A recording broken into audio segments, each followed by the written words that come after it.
네, 안녕하세요. 학교 폭력 예방 3주차 수업을 진행해 보도록 하겠습니다.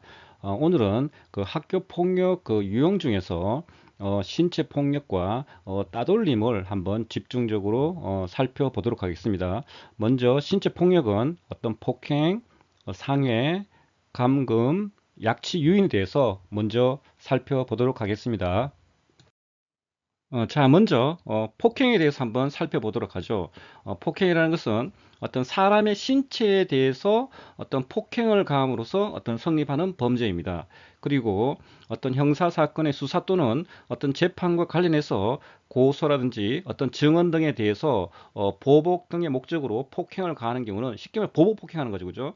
그런 경우는 어떤 특정 범죄 가중처벌 등에 관한 법률에 의해서 가중처벌되게 됩니다. 그리고 2인 이상 이렇게 2인 이상 공동으로 이렇게 폭행하는 경우는 특수 폭행인데 이런 경우도 폭력 행위 등 처벌에 관한 법률에 의해서 가중 처벌 이렇게 받게 되어 있습니다. 그리고 폭행죄에서 그런 폭행이라는 것은 어떤 사람의 신체, 그죠? 사람의 신체에 대해서 유형력을 행사하는 것입니다. 예를 들어서 어떤 사람이 어떤 돌을 가지고 그죠? 이렇게 문에다가 이렇게 문을 갖다 문에다가 이렇게 던졌어요. 이렇게. 자, 그러면은 돌을 갖다가 문에 던지는 거는 그거는 어떤 사람이 아니잖아요. 그죠? 어떤 사물이잖아요. 그죠? 그래서 그런 것들은 뭐 이렇게 폭행에 해당되지 않겠습니다. 그런데 이게 사람에 대해서 그죠? 예를 들어서 돌을 던진다. 그래 맞았다. 그러면 이게 폭행이 되는 겁니다. 그리고 이제 아주 근접해서 가깝게 이렇게 돌이 날아가서 그 사람이 이렇게 깜짝 놀랐다. 그러면 이제 그런 경우도 폭행에 해당되겠습니다. 그래서 단순하게 그냥 단순히 그냥 위협할 목적으로 그냥 뭐 문에다가 그냥 이렇게 뭐 던진다든지 이런 것들은 폭행에 해당되지 않겠습니다. 왜냐하면 그 신체에 대한 유형력의 행사가 아니기 때문에 그렇습니다. 그래서 유형력이라는 것은 일종의 그냥 물리력이라고 보시면 됩니다. 그래서 우리가 무형력을 수단으로 하는 그런 협박죄와는 이렇게 구별됩니다.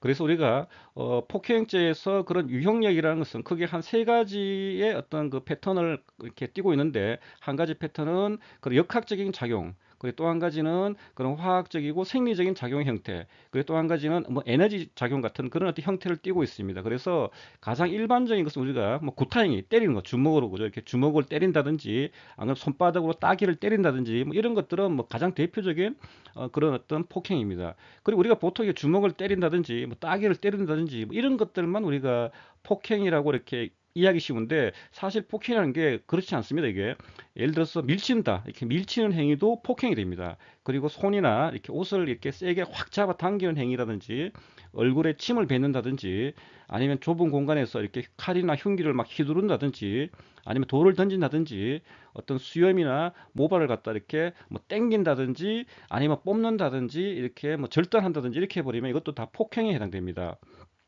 그리고 이런 어떤 역학적인 어떤 작용에 해당되는 뭐 이런 것들만 이게 폭행에 해당되는 것이 아니고 어떤 화학적이고 어떤 생리적인 작용과 관련돼서도 이렇게 폭행에 해당됩니다. 예를 들어서 어떤 심한 소음이라든지 어떤 음향 그리고 계속 전화를 걸어서 이렇게 배를 울리게 해서 그죠 이렇게 어떤 청각에 그죠 이렇게 어떤 상당히 어떤 그 영향을 준다든지 아니면 또 이렇게 폭언을 한다든지 아니면 이렇게 뭐 고함을 질러가지고 상대방을 놀라게 한다든지 그죠 아니면 체면수를 건다든지 이런 뭐 마취약을 사용한다 이런 것도 전부 다 폭행에 해당되겠습니다. 그리고 에너지 작용 관련해서 어떤 빛이라든지 어떤 열이라든지 뭐 전기라든지 이런 냄새와 관련해서 어떤 사람들의 신체에 영향을 미친다. 이것도 다 폭행에 해당되겠습니다. 그리고 우리가 형법상 우리가 폭행죄는 그냥 단순 폭행이죠. 단순 폭행 같은 경우는 그냥 피해자의 명시한 의사에 반해서 어떤 공소를 제기할 수 없는 어떤 그런 반의사 불벌죄에 해당됩니다. 쉽게 말하면 피해자가 나 당신 너 그냥 처벌 뭐 원치 않는다. 그래서 합의서 뭐 이렇게 써주고 하면은 뭐 이렇게 없는 걸로 됩니다. 그렇지만은 우리가 앞에서 했던 그런 어떤 특수 폭행들, 어떤 2인 이상이 뭐 공동으로 이렇게 폭행을 한다든지 아니면 위험한 물건을 가지고 이렇게 폭행을 한다 그러면 이런 특수 폭행이 되거든요. 이런 특수 폭행들은 폭력 행위 등 처벌에 관한 법률에 의해서 그죠? 이런 것들은 반의사 불벌죄에 해당되지 않습니다. 그래서 피해자가 아무리 합의를 해 주더라도 뭐한다? 형사처벌을 받게 돼 있다. 그래서 혹시라도 이렇게 폭행 시비에 휘말릴 경우 같은 경우 그죠? 절대로 그죠? 이렇게 두 사람 이상이 공동 폭행을 한다든지 아니면 위험한 물건이나 칼이라든지 뭐 이렇게 나무 막대기라든지 뭐 우산이라든지 이런 어떤 위험한 물건들은 절대로 들어서 안 됩니다. 그냥 무슨 말인지 아시겠죠? 왜냐하면 이거는 반의사 불벌죄에 해당이 안 됩니다. 합의를 써줘도 형사처벌을 받게 됩니다. 상해에 대해서 한번 살펴보죠. 자, 상해라는 것은 어떤 고의로 어떤 사람의 신체를 상해함으로써 성립하는 범죄입니다. 폭행죄와 마찬가지로 어떤 형사사건의 수사 혹은 뭐 재판과 관련해서 우리가 고소라든지 뭐 증언 같은 거 이렇게 하게 되지 않습니까? 어떤 그런 행위에 대해서 뭐 보복 폭행을 한다든지 아니면은 특수 폭행을 해서 이렇게 뭔가 상해가 이렇게 있게 되면은 가중처벌 되게 되어 있습니다. 그리고 상해는 어떤 미수범도 처벌됩니다. 그 밑에 하단에 보시면은 그 형법 제 25조에서 그죠 미수범의 어떤 정의를 갖다가 규정하고 있습니다. 자, 미수범이라는 것은 그 범죄의 실행에 착수해서 어떤 행위를 종료하지 못했거나 어떤 결과가 발생하지 아니한 때에는 우리가 미수범으로 처벌합니다. 자, 미수범의 형은 어떤 기수범보다 감경할 수 있습니다. 아마 여러분들 그 기수범은 아마 용어를 아마 처음 들어보셨을 겁니다. 자, 그래서 한번 볼까요? 기자, 이미 기자고, 그죠? 한자를 보게 되면은 숫자는 뭐 드디어 숫자, 이미 드디어 뭔가 완성됐다는 거죠. 뭐가 범죄, 어떤 범죄 행위가 이미 드디어 이렇게 완성이 됐다는 거예요. 이렇게 쉽게 말하면 범죄의 어떤 구성 요건을 완전히 갖추고 어떤 실현한 범죄 또는 그런 범죄를 저지른 사람, 그래서 이런 범죄는 기수가 되는 거고 그런 범죄 행위를 저지른 사람은 기수범이 되는 겁니다. 그래서 범죄를 계획해서 우리가 실행했을 때 그 범죄 행위가 자신의 원래 의도된 대로 이렇게 실현되었을 경우를 우리는 기수라 그러고, 이렇게 이런 행위를 한 사람 같은 우리는 기수범이라 그럽니다. 네. 다시 이렇게 본문으로 이렇게 올라가서 우리가 상해라는 것은 어떤 신체의 생리적 기능의 훼손입니다. 어떤 쉽게 말하면 어떤 신체의 우리의 건강이 침해되는 것들은 상해입니다. 그래서 어떤 육체적으로나 정신적으로나 어떤 병적 상태를 야기한다든지 어떤 증가한다든지 이런 것들은 상해가 되겠습니다. 그래서 상해의 어떤 종류에는 어떤 신체 상처, 뭐 피하 출혈, 뭐 종창, 뭐 찰가상, 뭐 천연막 파열, 그리고 어떤 박리 현상, 예를 들어 보통 이빨이 부러진다든지 아니면 이빨이 빠진다든지 하는 것들, 이것도 상해입니다. 그리고 성병이 전염된다든지 아니면 성병에 감염된다든지 이것도 상해입니다. 그리고 기능장애, 어떤 보행이 불능하다든지 어떤 수면장애 있다든지 뭐 식욕 감탄이라든지 아니면 인사불성이 된다든지 아니면 이제 그 어떤 피로나 권태를 갖다가 어떤 일으키게 하는 것 등 이렇게 아주 그 상해라는 것은 범위가 상당히 넓습니다. 그래서 폭행하고 이렇게 상해의 큰 차이점은 뭐다? 그 밑에 박스에 보시면 나옵니다. 이렇게 어떤 가해자의 어떤 특정 행위로 인해서 그죠? 병원에서 치료를 받아야 할 정도의 어떤 그런 상해를 입는 경우에 상해죄 해당됩니다. 쉽게 말하면 병원 가서 치료받을 정도면은 이게 상해죄 해당되는 겁니다. 그래서 보통 병원 가게 되면은 이렇게 그 한 상해 진단서를 보통 끊어주죠, 그죠? 그래서 상해 진단서 같은 경우는 이렇게 쉽게 안 끊어줍니다. 이렇게 그 병원에서 그죠? 이게 또 입증 자료나 이런 것들 확인 다 해서 이렇게 또 끊어줘야 되고, 왜냐하면 또 이게 잘못 끊어주면은 그 담당 의사 선생님이 또 이렇게 뭐 경찰이나 이 검찰에 가서 이렇게 또 이렇게 그또 한 번 또 나가 출석할 수 있는 그런 또 뭐 출석이 가능하거든요. 그렇기 때문에 보통 상해 진단서는 병원 가서도 그죠? 아주 신중하게 보통 의사들이 보통 떼어줍니다.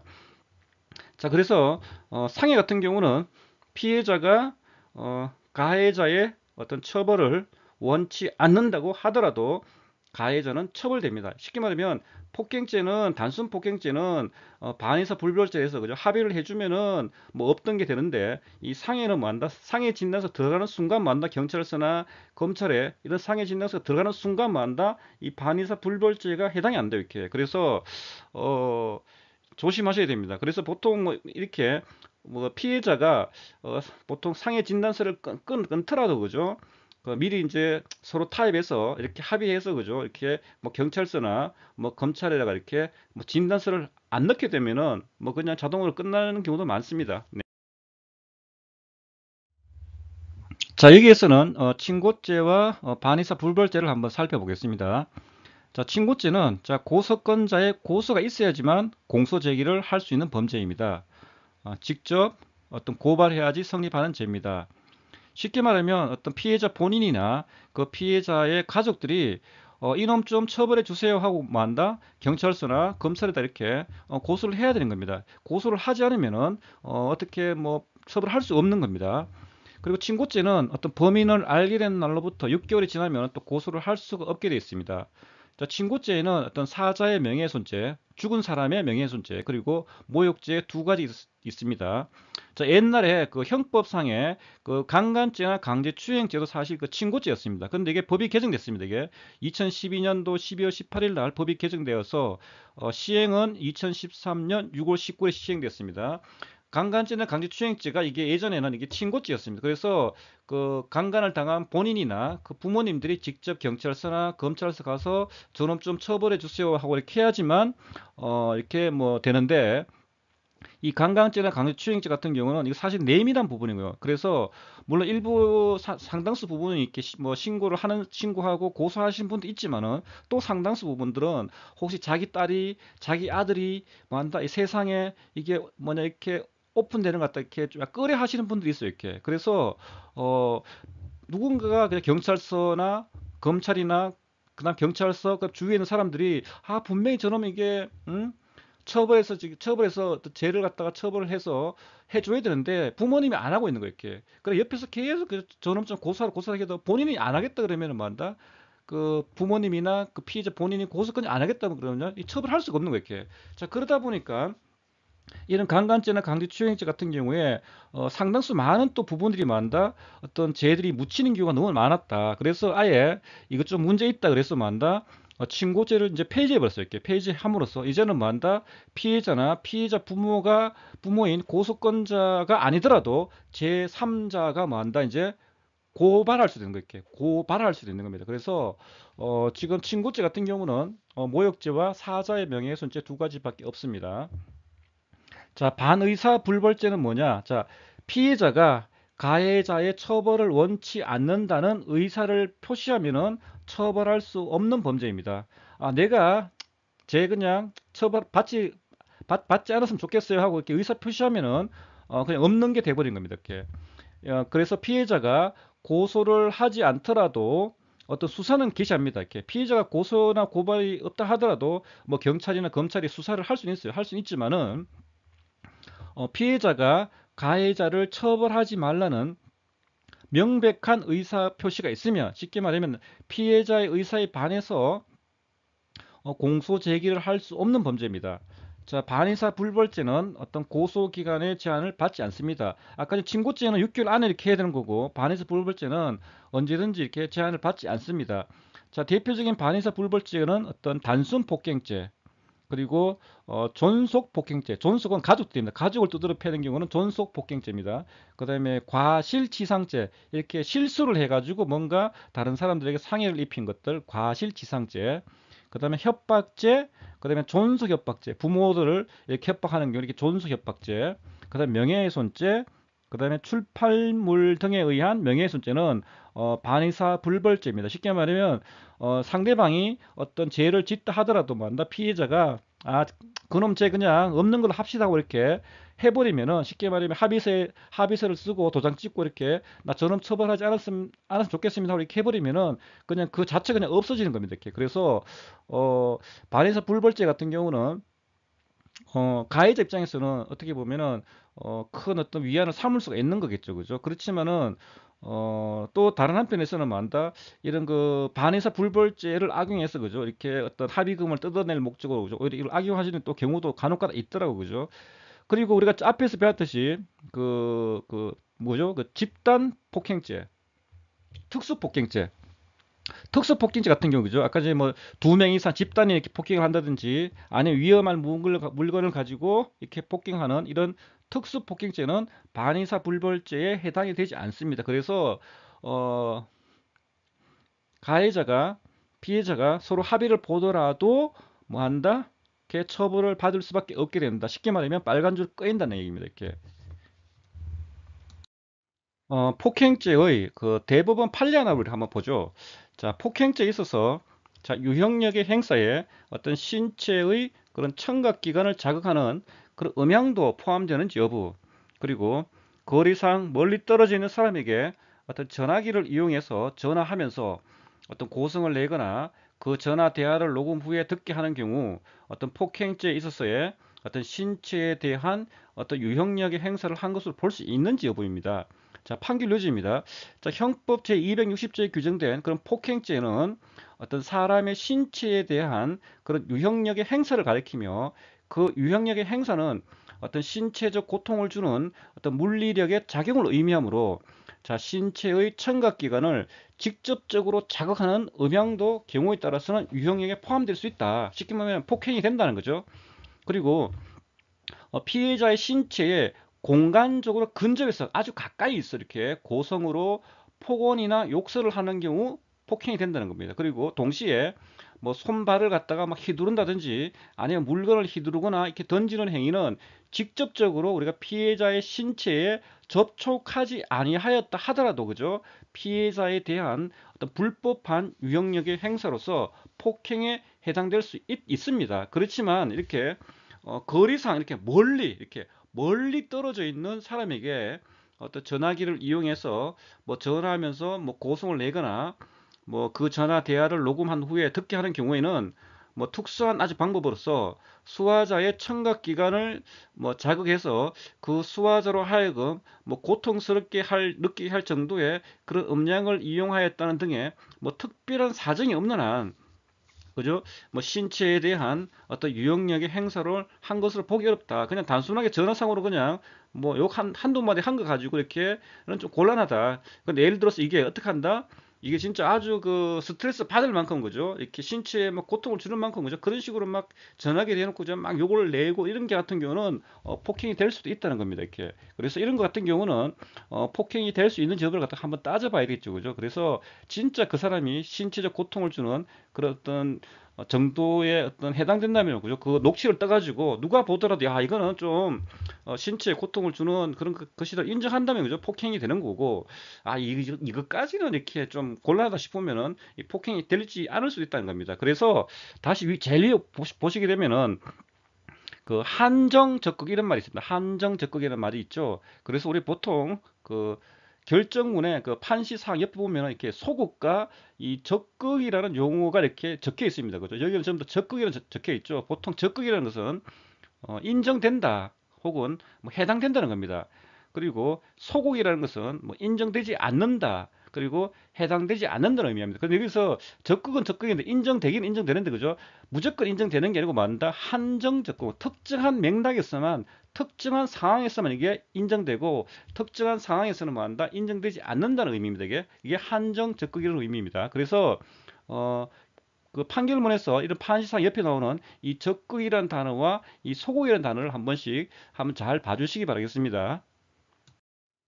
자, 우리가 여기서는 어떤 상해에 대한 어떤 판례를 한번 살펴보죠. 그래서 어떤 상해에 된다고 보는 그런 판례 한 가지하고 이거는 상해에 해당되지 않는다는 그런 판례 한 가지를 한번 살펴보도록 하겠습니다.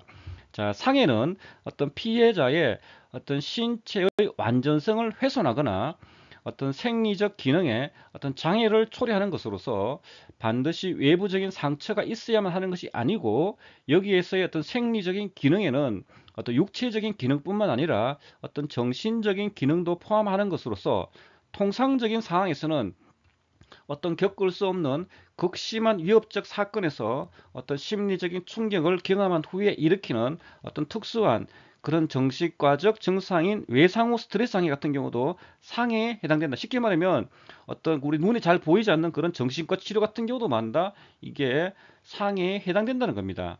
그 반대로 이제 상해가 해당되지 않는다는 어떤 그 내용인데 자, 피고인은 자, 피해자와 뭐 연행 문제로 어떤 시비하는 과정에서 어떤 치료도 필요 없는 그런 가벼운 상처를 입었으나 그 정도의 상처는 뭐 일상생활에서 얼마든지 뭐 생길 수 있는 어떤 극히 경미한 어떤 상처이므로 굳이 따로 그죠 이렇게 치료할 필요도 없는 건데 그죠 그래서 뭐 신체의 완전성을 해친다든지 뭐 건강 상태를 갖다 불량하게 변경했다고 이렇게 보기 어렵기 때문에 그냥 뭐 한 일주 동안 가볍게 그냥 치료를 요하는 그냥 뭐 좌측 팔 부분에 동전 크기만한 멍이 든 것 가지고는 좀 상해로 보긴 좀 애매하지 않느냐 그래서 상해라는 게 이렇게 뭐 이렇게 가볍게 그냥 이렇게 뭐 한 며칠 지나면 이렇게 뭐 없어지는 뭐 그런 정도 가지고는 이거는 뭐 상해로 이렇게 볼 수 없다는 겁니다.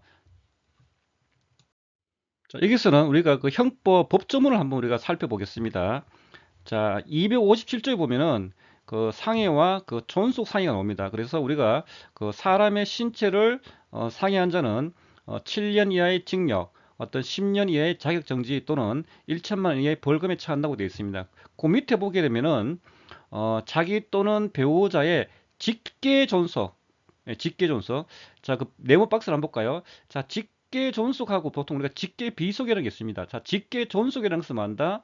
부모나 그냥 할아버지 할머니 같이 본인을 출산토록 한 친족을 갖다 우리는 직계 존속이라고 합니다. 그리고 직계 비속은 뭐한다? 쉽게 말하면 자손, 지금 자녀라든지 손, 그리고 손자라든지 그런 손녀같이 어떤 본인으로부터 나온 친족, 그러니까 본인을 갖다가 만들도록 만드는 그 부모님이나 할머니는 뭐 그죠? 할아버지는 직계 존속이고 그 다음에 내가 만든 것들을 뭐한다? 직계 비속에 해당됩니다. 그래서 본인은 쉽게 말하면 뭐 가장 대표적으로 본인 엄마 아빠 그죠? 때리면 뭐 한다? 때려가지고 이렇게 뭐 이렇게 치료받을 정도 되면 뭐 한다? 이거는 어떤 존속상해입니다. 존속상해. 그리고 상해는 이렇게 미수범도 처벌한다는 거 그죠? 그리고 258조 보면은 어떤 중상이 있습니다. 중상해. 중자라는 것은 뭐한다? 어떤 그 생명의 그 위험을 느끼게 할 정도의 어떤 그런 어떤 상해입니다. 혹은 뭐 불구라든지 뭐 불치병을 한다든지 뭐 난치병 이렇게 할 정도의 어떤 그런 것들을 말한다. 그런 것들 중자, 무거울 중자. 그래서 중상해라고 합니다. 그 다음에 밑에 258조 2항법에 특수상이 나오죠. 어떤 단체 또는 다중의 위력을 보이거나 쉽게 말하면 뭐 두 명 이상 여러 명이 이렇게 어떤 힘을 행사해서 내가 상해를 입었다. 혹은 위험한 물건을 휘대해서 이렇게 그거를 통해서 내가 어떤 이렇게 상해를 입었다. 그러면은 특수상해가 됩니다. 그래서 항상 이 특수자가 들어간다는 얘기는 이게 여러 명이 이렇게 뭐 일을 저질렀구나. 이 사람이 위험한 물건을 가지고 뭐 일을 저질렀구나 이렇게 보시면 되겠습니다. 네. 그리고 상해 치사는 만다 치사니까 만다 이렇게 사망입니다. 이렇게 상해를 통해서 사망하는 경우는 3년 이상의 유기징역에 이렇게 처하도록 되어 있습니다. 네. 자, 우리 형법 제 260조에 보면은 어떤 폭행과 존속 폭행이 이렇게 나옵니다. 자, 사람의 신체에 대해서 폭행을 가한 자는 자, 2년 이하의 징역 또는 500만 원 이하의 벌금 그리고 구류 또는 과료에 처한다고 되어 있습니다. 그리고 우리가 아까 전에 상에서 봤듯이 그 직계 존속이라는 것은 뭡니까? 그러니까 우리 부모님들, 뭐 할아버지 할머님들을 이렇게 뭐 이렇게 폭행하는 경우는 존속 폭행이 되겠습니다. 그리고 어떤 그 단순 폭행 같은 경우는 단순 폭행이나 그런 어떤 존속 폭행 같은 경우는 어떤 그 반의사 불벌죄에 해당되겠습니다. 그래서 260조 3항에 보면은 자 1항 및 2항의 죄는 피해자의 명시한 의사에 반하여 공소를 제기할 수 없다. 쉽게 말하면 단순 폭행이나 어떤 존속 폭행 같은 경우는 합의를 해주면은 그 죄가 없는 것으로 이렇게 무마됩니다. 자, 우리가 그 형법에서 우리가 그 형의 어떤 종류를 봤었죠, 그죠? 그래서 여기 보면은 뭐 벌금도 나오고 뭐 구류도 나오고 뭐 과료도 나오는데 우리가 저번 시간에 한번 공부를 했었죠. 자, 우리가 징역이 뭡니까? 징역이라는 것은 우리가 1개월 이상, 자, 1월 이상 30년 이상의 어떤 형을 사는 것을 갖다가 이렇게 징역이라고 합니다. 징역. 그리고 어떤 가중 처벌을 할 시에는 최대 50년까지 이렇게 징역을 살 수가 있습니다. 그리고 우리가 금고라는 게 있었죠. 금고라는 것은 어떤 강제 노역의 의무가 없는 것이 우리가 금고입니다. 보통 어떤 그 정치범들이나 어떤 과실범들 같은 경우는 보통 금고형에 보통 많이 처하죠. 그래서 징역과 금고는 뭐 형은 뭐 이렇게 유사한데 이게 강제 노역이 이제 의무가 있느냐 없느냐에 따라서 이게 징역이 될 수도 있고 어떤 금고가 될 수 있습니다. 그리고 벌금이 나오죠. 벌금은 5만 원 이상이 벌금이고 그리고 우리가 그 2천 원 이상 그 5만 원 미만을 갖다 우리는 과료라고 합니다. 과료. 그리고 우리가 구류는 우리가 1일 이상 30일 미만이 이 구류가 됩니다. 그래서 한 달이 넘어가 버리면 이거는 징역이 되는 거고 그 한 달 미만이 되는 그 1일 이상에서 30일이면은 구류에 해당되겠습니다. 자, 261조 특수폭행. 뭐 특수폭행은 그죠? 어떤 단체나 다중 그리고 또는 위험한 물건을 갖다 해가서 폭행하는 경우는 특수폭행. 그래서 특수자 들어가면 이거는 여러 명이 혹은 위험한 물건을 썼구나 이렇게 보시면 되겠습니다. 그리고 262조에 폭행치사는 거죠. 폭행을 통해서 어떤 사람을 갖다 이렇게 죽게 하는 경우는 폭행치사가 되겠습니다. 그리고 어떤 다치게 하는 경우는 폭행치상이 되겠습니다. 그리고 263조에 이게 동시범이 있는데 이 동시범, 그죠? 이거 동시범은 그 상해의 어떤 동시범 특례 조항입니다. 이게 263조가 어떤 상해의 동시범 특례 조항인데 그 밑에 한번 네모 박스를 한번 볼까요? 자, 2인 이상이 서로 의사 연락 없이 쉽게 말해 입을 맞추고 그런 거 없다는 겁니다. 보통 우리가 그 특수 폭행 같은 경우는 보통 우리가 서로 이제 입을 다 맞춰놓은 상태에서 어떤 그 상대방을 갖다가 뭐 폭행한다든지 했을 경우는 그거 특수 폭행이고 지금 현재 그 상해에서 동시범이라는 것은 두 명 이상인데 서로 이렇게 입을 맞추고 그런 거 없다, 뭐 전혀 모르는 사이고, 뭐 입을 맞춘 적도 없고, 그죠? 그래 서로 의사 연락 없이 어떤 개별적으로 동시에 죄를 범한 경우다. 쉽게 말하면 A라는 사람이 어떤 개별적으로 죄를 범하고 또 B라는 사람이 또 개별적으로 동시에 죄를 범한 경우입니다. 자, 이런 경우에 자, 원인 행위가 판명되지 아니한 때에는 그죠?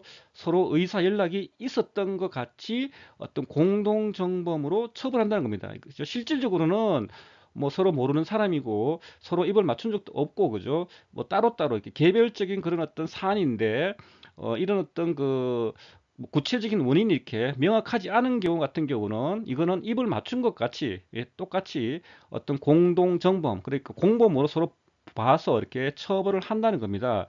그래서 이거는 이 상해 동시범 특례라는 것은 이거 한편으로 억울할 수가 있습니다. 예를 들어 이런 거죠. 자, 어떤 사람이 그죠? A라는 사람이 그죠? 어떤 사람에게 이제 시비를 걸다 이렇게 맞았어요. 이렇게 맞았다가 이제 그래서 이제 자기가 쭉 이제 맞고 난 뒤에 완다 길거리를 쭉 걸어가고 있었단 말이에요. 쭉 걸어가고 있다가 이제 분이 안 풀려고 누구하고 또 시비를 걸다가 그죠? 또 맞았어요. 이렇게. 그래서 예를 들어서 그 사람이 예를 들어 죽었다고 가정해 봅시다. 자, 그런 경우에 자, 이 죽게 만든 어떤 그 원인을 갖다가 이렇게 누가 제공했냐? 제일 먼저 앞에 A라는 사람이 이제 이 사람을 죽게 만든 그 뭐 원인인지 아니면 뭐 뒤에 또 시비 걸 가지고 두 번째 그 폭행한 그 사람이 이 사람을 죽게 만든 원인인지를 갖다가 이렇게 아주 명료한 것 같으면요, 그죠? 명료한 것 같으면은 뭐 큰 문제가 안 돼요, 그죠? 그래서 뭐 딱 구분해서 당신이 이제 이 사람을 죽었던 직접적인 원인이다 밝혀지면은 뭐 이쪽은 치사죄로 처벌받는 거고 이쪽은 그냥 단순 그냥 폭행이나 단순 그냥 상해죄로 그냥 처벌받으면 되는 거예요, 이렇게. 그런데 문제는 뭐냐면은 이 A라고 B라는 사람이 있는데 이게 그죠? 이거 누가 이 사람을 갖다 죽게 했는지 그 직접적인 원인을 갖다 이렇게 못 찾는 경우가 있습니다. 이렇게. 그래서 이런 경우 같은 경우는 뭔다? 그냥 개별적으로 동시에 죄를 범하고 서로 의사 연락 없이 입을 맞춘 도 없고 그냥 개별적으로 동시적으로 이렇게 죄를 범한 경우인데 이런 경우 같은 경우는 서로 그냥 입을 맞춘 것처럼 그죠? 맞춘 것으로 그냥 간주해서 그냥 똑같은 공범으로 그냥 처벌한다는 거예요. 쉽게 말하면 두 사람 다 뭐한다? 두 사람 다 뭐한다? 치사죄로 그죠? 폭행치사나 상해치사죄로 그러면 똑같이 처벌해버린다는 겁니다. 그래서 참 이게 억울할 수가 있는 경우 있어요. 그죠? 나는 분명히 그냥 툭 한 대 친 것밖에 없는데 분명히 그 앞에 있는 사람한테 더 많이 맞았는데 나는 그냥 한 대 친 것밖에 없는데 내가 어떻게 폭행치사가 되고 어떤 그 상해치사죄를 갖다 이렇게 내가 받아야 되는지 하고 억울할 수가 있을 경우가 분명히 생깁니다. 그렇지만 현재 법에서는 상해의 동시범 특례 조항이라 그래서 그죠? 이런 경우 같은 경우는 똑같이 만다 두 사람 다 마다 동시범으로 똑같이 만다 그냥 처벌을 해버리는 겁니다. 그래서 이 규정은 어떤 그 검사님이 그죠? 어떤 상해 결과에 대한 원인의 입증을 갖다 곤란하기 때문에 그걸 구제해 주기 위해서 어떤 정책적으로 둔 규정입니다. 그러다 보니까 어떤 그 선의의 피의자가 분명히 이렇게 나올 수가 있는 문제거든요.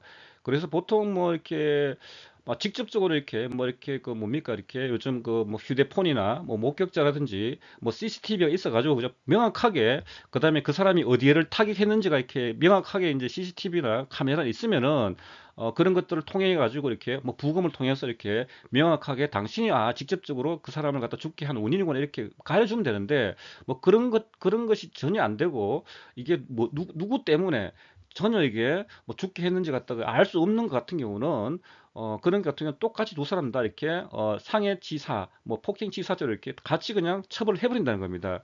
그래서 한편으로는 좀 선의 피의자가 이렇게 나올 수도 있는 겁니다. 그 밑에 예를 한번 볼까요? 자, 2인 이상이 폭행을 가해서 어떤 사람을 상해한 경우 과연 그 중에 누가 실제로 상해를 가했는지 만약에 두 사람이 같이 하였다 해도 그 가한 상해 정도를 알 수 없을 때는 이들 가해자 사이에 의사의 어떤 공동이 없어도, 그죠? 의사의 어떤 그런 연락이 없어도 뭐한다? 공동 정범에 의해서 처벌하고 모두 결과의 발생에 대해서 형사 책임을 지운다는 겁니다. 그래서 어떻게 보면은 어, 어떤 선의 피해자가 이렇게 나올 수도 있는 부분이에요, 이렇게. 그래서 옆에 한번 볼까요? 우리가 형법에서, 그죠? 형법 제30조면 공동정범이에요, 공동정범. 쉽게 말해서 공범이라고 그러죠. 그래서 공동정범, 이렇게. 그래서 2인 이상이 공동으로, 그죠? 이렇게, 죄를 범한 때에는, 각자를 그 죄의 정범, 이렇게, 그 죄의 직접적 원인이라는 거죠. 그 정범으로 처벌한다. 그리고 종범에 있습니다. 형법 제32조 종범이 있는데 어떤 타인의 죄를 방조한 자는 어떤 종범으로 처벌한다. 그래서 종범의 형은 어떤 정범의 형보다 감경한다. 쉽게 말하면 어떤 직접적으로 그 사람에게 죄를 범한 사람은 정범이고, 어떤 간접적으로 이렇게 뭐 죄를 도와줬다든지 어떤 주변에서 이렇게 뭔가 어떤 도움을 줬다든지 그렇게 함이 되면 그거는 이제 오리지널 그런 범죄 범인으로 보기는 애매하고, 그래서 이런 사람들은 종범이라고 봅니다. 그래서 밑에 얘기가 나오죠.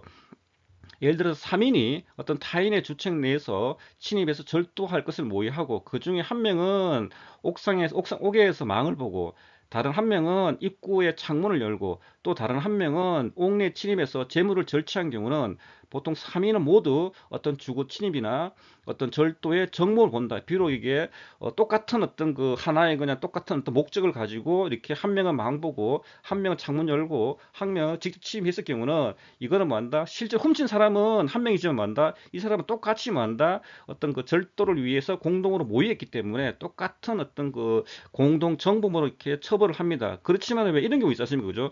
내가 그냥 뭐 내가 돈을 받았을 게 뭐 지나가는 어떤 아저씨가, 그죠? 내한테 그냥 돈 한 10만 원 주고 잠깐만 혹시 잠깐만 그냥 망 한번 봐달라. 그래, 망 한번 봐주면 나한테 돈 줄게 해가지고 그냥 난 아저씨도 모르는데 그냥 망을 봐줬단 말이에요. 그런 경우 같은 경우는 어떤 뭐랄까 어떤 그 종범이 될 수 있습니다. 직접적인 어떤 그 정범이 아니고 종범이 될 수 있는데, 그런 게 아니고 서로 이렇게 서로 공유하고 정보를 공유하고 모의해서 한다면은 그거는 정범이고, 그냥 우연찮게 내가 그냥 뭐 돈을 받는다든지 아니면 돈을 안 받고 그냥 뭐 좋은 의도로서 그냥 망을 봐줬는데 뭐 그런 게 같은 경우는 종범이 되겠습니다. 즉 어떤 타인의 행위에 대해서 어떤 종속적으로 책임을 지는 것이 아니고 어떤 그 자체가 어떤 독립적으로 어떤 종범자로서의 책임을 지는 것입니다. 본문에서는 어떤 각자라고 하는 것은 바로 이러한 의미의 어떤 그런 표현입니다.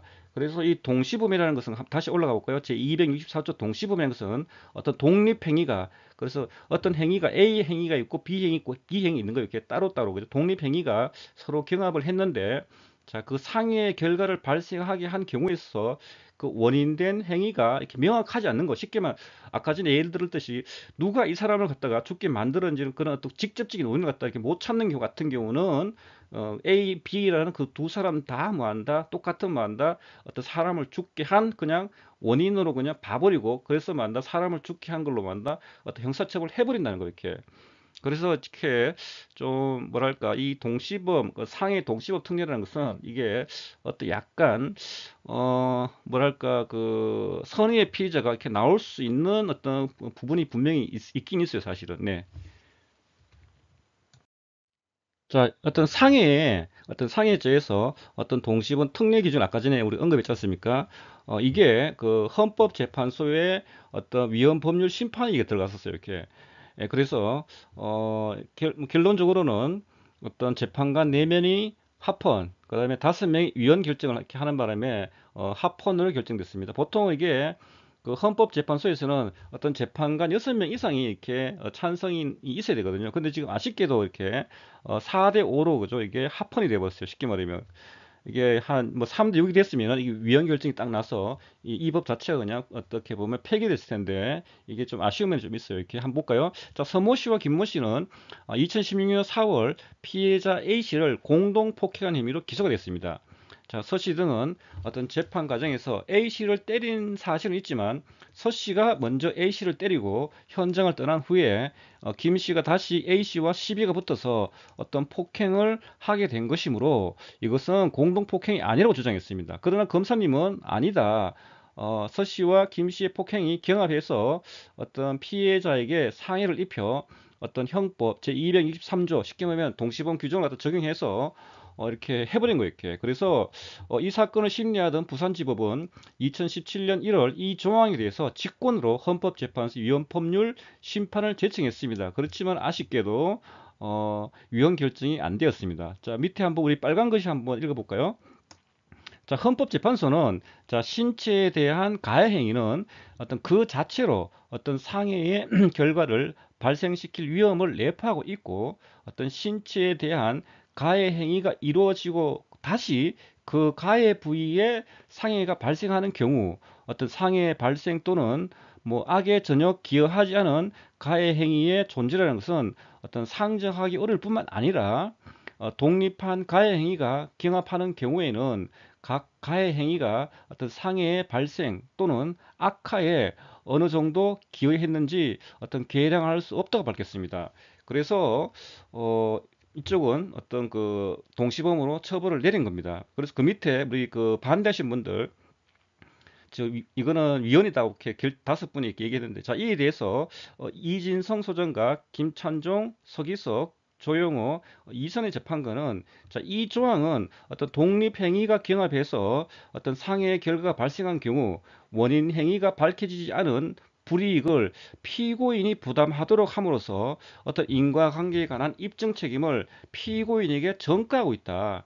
그래서 수사권을 가진 검사도 어떤 입증할 수 없는 상황에서 피고인에게 인과관계를 입증해 상해의 결과에 대해서 어떤 책임에서 벗어나라고 하는 것은 어떤 사실상 불가능한 것을 요구하는 것이기 때문에 매우 불공평하고 부당할 뿐만 아니라 검사로 하여금 이에 대한 수사를 소홀히 할 위험성마저 초래한다고 이렇게 반대 의견을 냈지만은 결국에는 어떤 합헌 결정이 내려지게 된 겁니다. 네. 자, 그 형법 제266조 과실치상을 한번 봅시다. 자, 과실치상이라는 것은 과실로 인해서 사람의 신체를 상해에 이르게 한 죄는 500만 원 이하의 벌금 그리고 구류 또는 과료에 처합니다. 자, 제1항의 죄는 피해자의 명시한 의사에 반하여 어떤 공소를 제기할 수가 없습니다. 그래서 어떤 과실치상죄 같은 경우는 반의사 불벌죄에 해당되겠습니다. 네. 살인죄를 한번 볼까요? 자, 250조 형법, 살인 전속 사례가 있습니다. 자, 사람을 살해한 자는 사형, 무기 또는 5년 이상의 징역에 처합니다. 어떤 직계 전속을 살해한 경우는 약간 형이 조금 더 무거워요. 이렇게 사형, 무기, 어떤 7년 이상의 징역에 처합니다. 그리고 251조 영아 살해가 있는데 영아 살해는 10년 이하의 징역입니다. 그리고 252조에 보면은 촉탁, 승낙에 의한 살인 이게 무슨 말이냐면은 대신 이렇게 좀 부탁하는 거예요. 좀 죽여달라고 이렇게 부탁하는 겁니다. 쉽게 말하면 저 위에 네모박스 한번 볼까요? 자, 촉탁이라는 것은 어떤 일을 부탁하여 맡긴다. 자, 부탁할 부탁할 탁입니다. 그래서 부탁하는 거 이렇게 내 집 좀 죽여달라고 부탁하는 겁니다. 그래서 피해자의 진지한 요청이 있고 명시적이며 또 그러한 의사 표시를 할 수 있는 능력이 있는 경우의 하나입니다. 자, 승낙이라는 것은 어떤 청하는 바를 들어준다. 어떤 받아들일 어떤 허락할 낙입니다. 그래서 피해자의 어떤 자유로운 진위에서 나온 것이고 어떤 명시적인 것이 아니라도 가능하며 어떤 촉탁의 경우와 같이 의사 표시를 할 수 있는 능력이 있어야 한다는 것을 전제로 합니다. 쉽게 말하면은 좀 대신 좀 내 좀 죽여다하고 좀 이렇게 내 죽는 거 좀 도와다하고 이렇게 부탁하는 겁니다. 그림 같은 경우는 촉탁 승낙에 의한 살인입니다. 이런 같은 경우는 1년 이상 10년 이하의 징역입니다. 그리고 253조에 어떤 위계 등에 의한 촉탁 살인이 있습니다. 이 위계가 뭐냐면은 이 위계라는 것을 말한다. 쉽게 말해 속이는 거 이렇게 속여 가지고 이렇게 뭐 하는 행위들이 위계입니다. 그래서 위계라는 것은 목적 혹은 수단을 상대방에게 알리지 아니함으로써 또는 상대방의 부지 또는 착오를 이용하여 그 목적을 달성하는 것. 쉽게 말하면 속여 가지고 어떤 목적을 달성하는 걸 위계라고 합니다. 그 다음에 위력이라는 것은 어떤 상대방의 의사의 자유를 어떤 억압할 수 있는 힘을 갖다가 위력이라 그럽니다. 그래서 뭐 폭행, 뭐 협박, 아니면 유형적인 것, 무형적인 관계 없습니다. 이렇게 어떤 또는 사회적, 경제적 지위를 이용하는 뭐 이런 것도 전부 다 위력에 해당되겠습니다. 그리고 살인 같은 경우도 254조 보게 되면 미수범도 처벌 이렇게 합니다. 여기까지 뭐 보죠, 네. 예. 폭력행위 등 처벌에 관한 법률을 한번 살펴보겠습니다. 자, 예를 들어서 두 명 이상이 자, 공동하여 다음 각호의 죄를 범한 사람은 뭐 형의 2분의 1까지 가중한다. 근데 2분의 1을 가중한다는 겁니다. 예를 들어서 폭행, 협박, 뭐 주거 침입, 뭐 재물 손괴, 그다음에 존속 폭행, 체포, 감금, 뭐 존속 협박, 강요, 그다음에 상해, 존속 상해, 뭐 존속 감금, 공갈, 그죠? 이런 것 같은 경우에 어떤 두 명 이상이 공동으로 죄를 범하는 경우는 뭐한다? 2분의 1까지 형을 가중한다는 겁니다. 쉽게 말하면 특수자가 들어가 버린 순간 뭐한다? 형의 2분의 1을 가중한다. 자, 그리고 자, 2회 이상 징역형을 받은 사람이 다시 뭐한다? 누범, 다시 또 이렇게 누범으로 처벌할 경우에는 또 가중처벌하는 겁니다. 또 가중처벌이 됩니다. 그리고 형법 제260조 제3항, 그 쉽게 말하면 폭행과 존속 폭행은 반의사 불벌죄거든, 그죠? 그리고 283조 3항에 보면 어떤 협박, 이 존속 협박은 이게 또 반의사 불벌죄입니다. 그런데 이게 어떤 특수 폭행이 되거나 어떤 특수 협박이 돼버린 순간 만다 반의사 불벌죄가 적용되지 않는다는 의미입니다. 그래서 어떤 특수죄가 들어가게 되면은 반의사 불벌죄 적용되지 않는다는 거 이거 좀 기억해 두시기 바라겠습니다. 네. 자, 특정 범죄 가중처벌 등에 관한 법률이 있는데 이 보복 범죄를 했을 경우에는 이게 가중처벌됩니다. 쉽게 말하면 아까 전에도 우리 잠깐 언급했었죠. 자, 자기 또는 타인의 형사 사건의 수사 또는 어떤 재판과 관련하여 고소 고발 등 어떤 수사 단서의 제공, 어떤 진술, 뭐 증언 또는 자료 제출에 대한 보복의 목적, 혹은 뭐 고소 고발 등 수사 단서의 제공, 뭐 진술 증언 또는 자료 제출을 하지 못하게 하거나 어떤 고소 고발을 취소하게 하거나 거짓으로 진술 증언 자료를 제출하게 할 목적인 같은 경우는 보복 범죄에 해당돼서 가중 처벌이 된다는 것입니다. 이 법이 바로 특정 범죄 가중 처벌 등에 관한 법률에 해당되겠습니다. 감금을 한번 살펴봅시다. 자, 감금이라는 것은 어떤 사람을 어떤 일정한 장소 밖으로 나가지 못하게 해서 어떤 신체 활동의 자유를 어떤 장소적으로 제한하여 어떤 신체의 자유를 침해하는 내용의 범죄입니다. 다시 말하면 감금이라는 것은 사람을 일정한 장소 밖으로 나가지 못하게 하여 신체 활동의 자유를 어떤 장소적으로 제한하는 것입니다. 자, 감금된 장소에서 밖으로 탈출하는 것이 어떤 절대적으로 불가능한 경우뿐만 아니라 좀 곤란한 경우, 또한 한정된 장소 내에서 어느 정도의 자유가 어떤 주어졌더라도 감금이 됩니다. 자, 감금의 수단으로는 어떤 유형적 방법, 뭐 자물쇠를 채운다든지, 뭐 감시인을 붙인다든지, 아니면 무서운 게 맹경을 붙인다든지, 아니면 폭력, 뭐 포박, 마취, 그리고 무형적인 방법, 뭐 협박, 위계, 어떤 수치심을 어떤 불문합니다. 자, 목욕 중인 부녀자의 옷을 뭐 숨겨서 이렇게 못 나가게 한다든지, 아니면은 어떤 내리지 못하게 막 차를 갖다가 이렇게 막 무섭게 질주한다든지도 감금에 해당될 수 있습니다. 어떤 자기 부자기를 어떤 불문합니다. 예를 들어서 방에 사람이 있는 줄 모르고 어떤 잠근 후에 어떤 그 사실을 알고서도 어떤 문을 열어주지 않는 경우도 어떤 감금죄에 해당될 수 있습니다. 자, 우리 여기서 자기하고 부자기를 한번 살펴볼까요? 어떤 자기라는 것은 어떤 의식적으로 어떤 적극적으로 한 행위인데 어떤 법적 책임을 져야 하는 일정한 행위를 하는 경우를 우리 자기라 그러고, 어떤 부작위는 어떤 마땅히 해야 할 것으로 기대되는 어떤 일정한 행위를 하지 않는 일입니다. 그래서 일정한 자기 의무가 있는 자가 그 행위를 하지 않음으로써 일정한 행위를 한 것과 어떤 동일한 결과를 유발하는 경우입니다. 그래서 형법 제18조에서 그죠? 부작위범이라고 이렇게 명시를 하고 있습니다. 자, 부작위범. 자, 부작위범이라는 것은 어떤 위험의 발생을 어떤 방지할 의무가 있거나, 그리고 자기의 행위로 인하여 어떤 위험 발생의 원인을 어떤 야기한 자가 그 위험 발생을 방지하지 아니한 때에는 그 발생된 결과로 인해서 처벌을 받는 것입니다. 그래서 아까 전에 방에 사람이 있는 줄 모르고 잠근 후에 그 사실을 알고서도 문을 열지 않는다. 그럼 이거는 어떤 부작위에 의한 어떤 그런 어떤 감금의 어떤 행위가 되겠습니다. 대법원 판결을 하나 보도록 하죠. 자, 판시사항입니다. 자, 감금죄의 수단과 방법, 그리고 일정한 장소적 제약하에서 제한된 행동의 자유를 허용한 경우 감금죄가 성립이 되느냐인데 갈로 속에 적극이라고 적혀 있죠. 보통 우리가 적극은 뭐라 그랬습니까? 아, 이게 인정된다. 감금죄가 인정된다 혹은 해당된다는 겁니다. 자, 미성년자를 유일한 자가 미성년자를 감금한 경우 미성년자 유인죄 외에 별도로 감금죄가 성립하는지 여부 적극이니까 인정된다, 해당된다는 겁니다. 자, 판결 요지입니다. 자, 감금죄는 사람의 행동의 자유를 그 보호 법익으로 하여 사람이 특정한 구역에서 벗어나는 것을 불가능하게 하거나 또는 매우 곤란하게 하는 죄로서 그 본질은 사람의 행동의 자유를 구속하는 데 있습니다.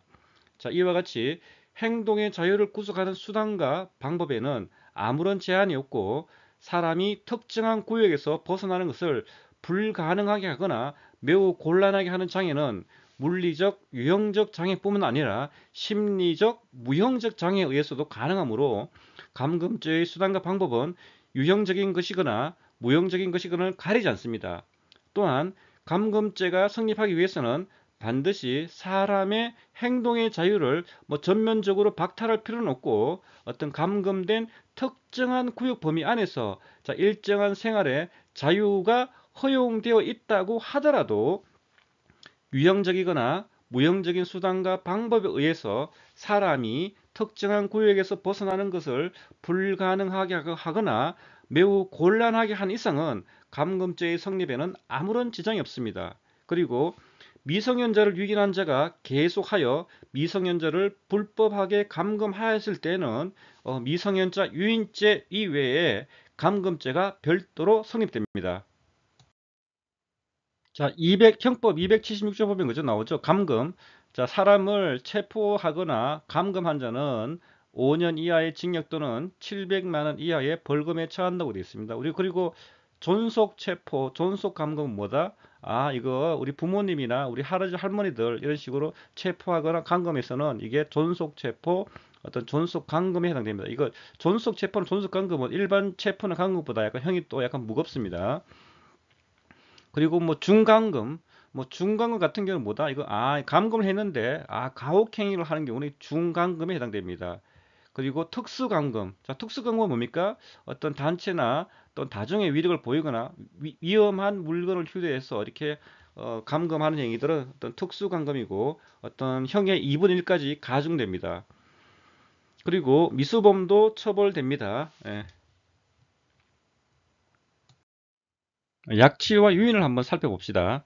자, 약취와 유인은 어떤 사람을 어떤 보호받는 상태 내지 어떤 자유로운 생활 관계로부터 자기 또는 제3자의 실력적 지배하에 옮겨서 어떤 실력적 지배하에 둠으로써 어떤 개인의 자유로운 생활 관계를 어떤 침해하는 것을 내용으로 하는 범죄입니다.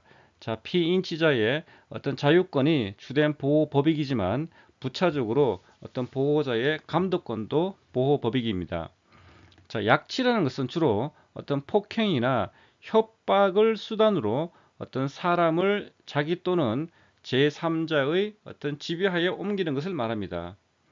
자, 유인이라는 것은 어떤 약치와는 달리 어떤 기만과 어떤 유혹을 수단으로 행해지는 것을 말합니다. 자, 여기서 기망이라는 것은 어떤 허위의 사실로 그냥 속이는 거죠. 허위의 사실로 이렇게 상대방을 착오에 빠지게 하는 것을 기망이라고 그러고 유혹이라는 것은 어떤 가문이설로 그죠. 이렇게 상대방을 현혹시켜서 어떤 판단을 그르치게 하는 것입니다. 자, 미성년자 약취유인죄는 어떤 미성년자를 약취 유인함으로써 성립하는 범죄이며 미수범은 처벌됩니다. 자, 대법원 판결을 하나 봅시다. 자, 판시상 어떤 미성년자 약취죄의 구성 요건 중 약취의 의미와 판단 기준. 자, 미성년자를 보호 감독하는 사람이 해당 미성년자에 대한 약취죄의 주체가 될 수 있는지 여부. 자, 부모가 이혼하였거나 별거하는 상황에서 미성년의 자녀를 부모의 일방이 평온하게 보호 양육하고 있었는데 상대방 부모가 폭행, 협박 또는 어떤 불법적인 사실상의 힘을 행사해서 그 보호 양육 상태를 깨뜨리고 어떤 자녀를 탈취하여 어떤 자기 또는 제3자의 사실상 지배하에 옮긴 행위가 미성년자에 대한 약치죄를 구성하는지 여부 원칙적인 적극이 뭐죠? 인정된다, 해당된다, 원칙적으로 인정된다는 겁니다. 그래서 판결료지는 형법 287조의 미성년자 약치죄의 구성 요건 요소로서 약치란 어떤 폭행, 협박, 불법적인 사실상의 힘을 수단으로 사용하여 피해자를 그 의사에 반하여 어떤 자유로운 생활관계 또는 보호관계로부터 이탈시켜 자기 또는 제3자의 어떤 사실상 지배하에 옮기는 행위를 의미합니다. 어떤 구체적인 사건에서 어떤 행위가 약치에 해당하는지 여부는 어떤 행위의 목적과 의도, 행위 당시의 정황, 어떤 행위의 태양과 종류, 어떤 수단과 방법, 어떤 피해자의 상태 등 어떤 관련 사항을 종합하여 판단해야 합니다. 한편 미성년자를 보호 감독하는 사람이라고 하더라도 다른 보호 감독자의 보호 양육권을 침해하거나 자신의 보호 양육권을 남용해서 어떤 미성년자 본인의 이익을 침해한 때에는 미성년자에 대한 약치죄의 주체가 될 수 있기 때문에 부모가 이혼하였거나 어떤 별거하는 상황에서 미성년의 자녀를 부모의 일방이 평온하게 보호 양육하고 있는데 어떤 상대방 부모가 폭행, 협박 또는 어떤 불법적인 사실상의 힘을 행사해서 그 보호 양육 상태를 깨뜨리고 자녀를 탈취하여 자기 또는 제3자의 사실상 지배하에 옮긴 경우는 그와 같은 행위는 특별한 사정이 없는 한 미성년자에 대한 약치죄를 구성한다는 것입니다. 자, 형법 287조 미성년자 약취유인 한번 볼까요? 자, 미성년자를 약취 또는 유인한 사람은 어떤 10년 이하의 징역에 처한다. 자, 288조 보면은 어떤 추행이나 간음, 결혼 또는 영리 목적으로 사람을 약취 또는 유인한 사람은 1년 이상 10년 이하의 어떤 징역에 처한다. 그 다음에 289조는 어떤 인신매매인데 사람을 매매한 사람은 7년 이하의 징역에 처한다. 그리고 뭐 추행, 간음, 결혼, 영리 목적으로 사람을 매매한 사람은 1년 이상 뭐 10년의 징역을 처한다 이렇게 되어 있습니다. 그리고 290조는 약취, 유인, 매매, 이송 등 어떤 상해 치상입니다. 자, 287조부터 289조까지 죄를 범해서 약취, 유인, 매매, 이송된 사람을 상해한 때는 3년 이상 혹은 25년 이하의 징역에 처합니다. 상당히 무거운 벌입니다. 그리고 형법 그 294조 미수범 한번 볼까요? 자, 미수범은 어떤 처벌이 됩니다. 어떤 그리고 그 296조에 2 보면은 세 개의 주의가 나옵니다. 자, 287조부터 292조까지 그리고 294조는 어떤 대한민국 영역 밖에서 어떤 죄를 범한 외국인에게도 어떤 적용된다는 사실입니다. 특정 범죄 그 가중처벌대에 관한 법률 그 5조 2를 보시면은 그 약취유인죄 가중처벌이 있습니다. 자, 그 1항 볼까요? 자, 13세 미만의 어떤 미성년자에 대해서 자, 형법 287조의 죄를 범한 사람은 그 약취 또는 유인의 목적에 따라서 다음 각호와 같이 가중처벌됩니다. 자, 1호 약취 또는 유인한 미성년자의 부모나 그 밖에 그 미성년자의 안전을 염려하는 사람의 우려를 이용해서 어떤 재물이나 어떤 재산상의 이득을 취할 목적인 경우에는 무기징역 또는 5년 이상의 징역이 처합니다. 그리고 2호 약취 또는 유인한 미성년자를 어떤 살해할 목적인 경우에는 사형, 무기, 어떤 7년 이상의 징역에 처합니다.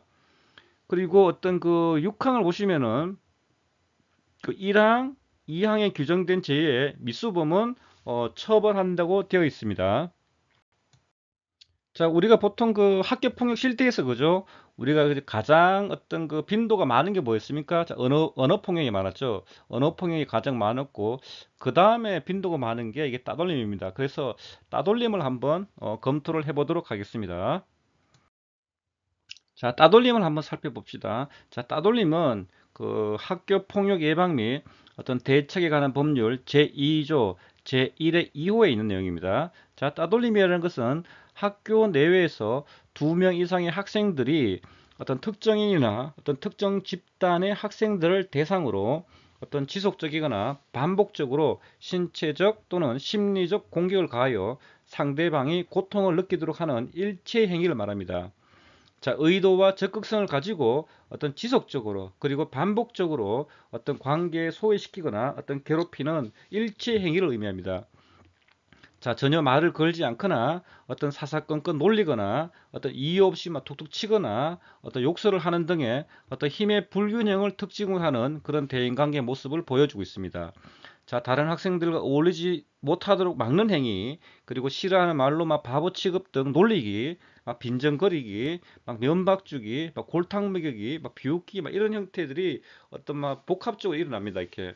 그래서 통상적으로 가해자들은 보통 또래 집단 내에서 보통 일반 학생들 이상의 어떤 영향력을 가지고 있습니다. 그리고 심지어는 인기가 있는 경우도 많습니다. 그리고 피해자 같은 경우는 어떤 잘난 척한 애들, 특히 이제 뭐 너무 똑똑했게, 너무 똑똑하고 너무 잘날 수 있게, 그래서 수업 시간에 막 질문도 많이 하고 막 선생님의 그 예쁨을 막 독차지하는 거 이렇게. 그러다 보니까 애들이 이제 질투를 하고 시기를 하게 되는 거 이렇게. 그래서 이렇게 뭐 따돌림을 당하는 경우가 있습니다. 그래서 이제 뭐 제가 아는 그 애 같은 경우는 아예 나 자기가 너무 똑똑하다는 본인이 알고 있어요. 그래서 자기가 자꾸 똑똑한 척 티를 내게 되면은 애들이 싫어하고 그다음에 막 따돌리고 하기 때문에 아예 학교에서만 한다 이제 어떡 합니까? 이제 모른 척 일부러 뭐 잘 모르는 척하고 그지 좀 일부러 틀려주기도 하고 그죠? 일부러 막 실수를 막 만드는 거예요 이렇게. 그래서 이게 보통 학생들처럼 보이게 만드는 거예요. 그래서 뭐 따돌림을 뭐 이렇게 뭐 당하지 않았다 이렇게 얘기도 한번 들은 적이 있습니다. 그리고 이렇게 막 타인을 무시한다든지 아니면은 거꾸로 이렇게 너무 약하거나 너무 수동적인 태도를 보이는 학생들이 보통 피해자가 될 확률이 상당히 높습니다. 그리고 이제 방관자는 보통 이제 가해자처럼 이게 적극적이지는 않지만은 동시에 어떤 그들이 목격한 그런 문제 상황에 대해서 어떠한 조치도 취하지 않음으로써 어떤 그런 어떤 그 따돌림이라는 그런 문제 상황을 어떤 유지시키는데 뭐 일조하는 어떤 그런 형태입니다. 그래서 학교에서 이런 방관자에 있는 이런 학생들이 이런 그 따돌림 하는 가해자들한테 그죠? 아, 그 애들 그러면 안 된다. 그래서는 안 된다. 어차피 우리 같은 한 반이고 하기 때문에 친하게 지내야 되지. 왜 그러냐. 이렇게 이런 어떤 분위기가 형성되면은 뭐 사실 따돌림이 이게 없어질 텐데 저도 이렇게 우리 딸한테 물어보니까 뭐 아빠는 뭐 우리들의 세계를 잘 몰라요 하면서 그죠? 우리들끼리 뭔가 그런 세계 있다 하더라고 이렇게 뭔가 자기들끼리 그런 친한 어떤 친구들끼리 뭐 그런 게 있대요 이게. 그래서 뭐 우리가 생각하기에는 같이 그냥 잘 친하게 이렇게 지내고 하면 좋을 텐데 뭐 자기들끼리 그룹이 있대요 이게. 좀 이렇게 좀 아쉬운 겁니다 좀. 예. 자, 대법원 판결을 한번 살펴봅시다. 판시상. 자, 이른바 집단 따돌림의 의미. 자, 집단 따돌림이 인하여 자, 피해 학생이 자살한 경우에 자살의 결과에 대해서 교장이나 교사에게 보호 감독 의무 위반 책임을 묻기 위한 요건 및 그 판단 기준. 중학교 3학년 여학생이 어떤 그부들 사이에 어떤 집단 따돌림으로 인하여 자살한 사안에서 따돌림의 정도와 행위의 태양, 어떤 피해 학생의 평소 행동 등에 비추어 어떤 담임 교사에게 피해 학생의 어떤 자살에 대한 예견 가능성이 있었다고 인정하지 아니하여 어떤 자살의 결과에 대한 어떤 손해배상 책임을 어떤 부정한 사례입니다. 자, 판결로지입니다. 빨간 줄만 한번 읽어볼까요? 자, 집단 따돌림이라는 것은 학교 또는 학급 등 어떤 집단에서 복수의 학생들이 한 명 또는 소수의 학생들을 대상으로 의도와 적극성을 가지고 어떤 지속적이면서도 어떤 반복적으로 어떤 관계에서 소외시키거나 어떤 괴롭히는 현상을 의미합니다. 2번, 자, 자살의 결과에 대하여 학교의 교장이나 어떤 교사의 보호 감독 의무 위반의 책임을 묻기 위해서는 어떤 피해 학생이 어떤 자살에 이른 상황을 객관적으로 보아 교사 등이 예견하였거나 예견할 수 있었음이 인정돼야 합니다. 그리고 3번, 자, 자살의 결과에 대한 어떤 선생님에 대한 어떤 손해배상 책임은 부정하면서 다만 어떤 학생들 사이의 어떤 갈등에 대한 어떤 대처를 소홀히 한 과실을 인정하여 이거는 뭐 학교의 어떤 인정이죠. 그 학교에 대한 과실 인정합니다. 학교에 대한 과실 인정해서 어떤 교사의 직무상 어떤 불법 행위로 발생한 어떤 집단 따돌림의 피해에 대하여 어떤 지방자치단체의 손해배상 책임을 어떤 긍정한 사례입니다. 우리가 민법에서 그죠? 제 750조 그 불법 행위의 내용이 있죠. 그죠? 그래서 고의 또는 과실로 인한 어떤 위법 행위로 타인에게 손해를 가한 자는 어떤 그 손해를 배상할 책임이 있습니다. 그런데 그 미성년자에 대해서는 만다 형법상 미성년자 몇 살입니까? 만 14세 미만이죠. 그죠? 만 14세 미만의 어떤 그런 애들 같은 경우는 불법 행위를 했다 하더라도 만다 어떤 배상 책임이 없거든요. 그죠? 그런데 그 대신에 그 755조의 감독자의 책임이 있습니다. 쉽게 말하면 그 다른 자에게 손해를 가한 사람이 예를 들어서 제 753조 자 미성년자나 혹은 제 754조 자 심실상실자의 그죠 이런 어떤 그 애들을 감독할 수 있는 그런 법적 의무가 있는 자가 어떤 그 손해를 배상할 책임이 있습니다. 쉽게 말하면 미성년자의 그 부모님이 어떤 그 손해를 어떤 대신해서 이렇게 배상할 책임이 있는 겁니다. 그리고 755조 2항 보시면은 그죠? 자, 감독자의 의무를 가름하여 자, 753조 또는 754조에 따라 자, 책임이 없는 사람을 감독하는 자도 쉽게 말하면 학교 같으면 학교에 그, 그 미성년자 그죠? 그 형법상 만 14세 미만의 그 개들을 갖다가 어떤 감독하는 사람도 1항에 책임이 있다. 쉽게 말하면 학교 선생님도 책임을 질 수 있다는 겁니다. 그래서 어떤 미성년자가 이렇게 책임 능력이 없지 않습니까? 그죠? 만 14세는 책임이 없지만은 1차적으로는 그 법정 어떤 감독권자인 부모님이 책임이 있고 그리고 경우에 따라서는 만다 학교에 있는 그 선생님도 책임이 이렇게 있을 수가 있다는 겁니다. 그래서 특히 이제 학교 폭력 같은 경우는 이게 그 학교에서 그냥 뭐 이렇게 뭐 일이 마무리되면 큰 문제가 안 되는데 이게 나중에 어떤 형사적인 문제로 넘어가고 이게 특히 민사로 넘어갔을 경우에는 대부분의 어떤 부모님들이 뭐 한다 보통 그냥 그 가해자나 그 피해자의 부모들끼리 그냥 뭐 형사, 민사 이런 문제만 이렇게 한정하지 않고 그 학교에 있는 담임 선생님하고 그 학교에 있는 학교장 선생님들 뭐 교육청까지 이렇게 같이 이렇게 걸어버리는 그런 거 상당히 많습니다. 그래서 학교 선생님들이 그죠 특히 그 담임 선생님을 맡을 때는 그죠 항상 뭐 한다 이런 어떤 학교 폭력에 대해서 뭐 한다 이렇게 민감하게 이렇게 보셔야 됩니다. 이거 잘못해버리면은 혹시 선생님들이 뭐 한다 그 불법 행위 책임의 어떤 그 문제를 갖다가 어떤 그 배상을 해줘야 될 그런 책임이 이렇게 발생될 수가 있거든요. 그래서 이 부분 상당히 나중에 교사가 되시거든 좀 조심해 주시기 바라겠습니다. 네, 이렇게 오랫동안 이렇게 그 강의를 들어주셔서 뭐 고맙습니다. 그리고 우리 다음 주에는 학교 폭력 그 유형 중에서 우리가 다루지 못했던 그런 언어 폭력, 그다음에 금품 갈취인 뭐 공갈, 어떤 그 강요 뭐 이런 부분에 대해서 한번 집중적으로 검토를 해보도록 하겠습니다. 네, 수고하셨습니다.